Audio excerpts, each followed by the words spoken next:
চলে এসেছি আমার মেনু নিয়ে দুপুরের। তো আজকে দুপুরের মেনু তো এই যেখানে করেছি গরম ভাত, আর করেছি যে মসুরি ডাল দিয়ে আমরা টক ডাল করেছি বন্ধুরা। এখন তো কাঁচা আম শেষ হয়ে গেছে, তো এখন আমরা দিয়ে খুব ভালো লাগে। তোমাদের কার কার ভালো লাগে জানাবে।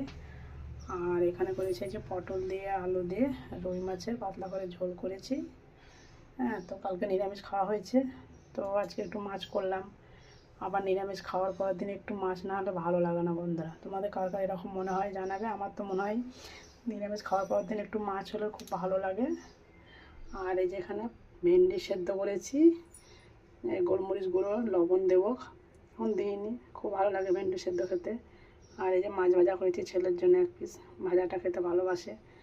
আর এখানে করেছি করলা আলুর সেদ্ধ, এটাও মাখিনি মেখে নেব। আর এই দিকটায় করেছি এই যে দেখতেই পাচ্ছ মাছের তেল দিয়ে কুমড়ো, পুঁই শাক, ঝিঙে, আলু, কচু, এই যে দেখতে পাচ্ছ, এই যে কচুও দিয়েছি।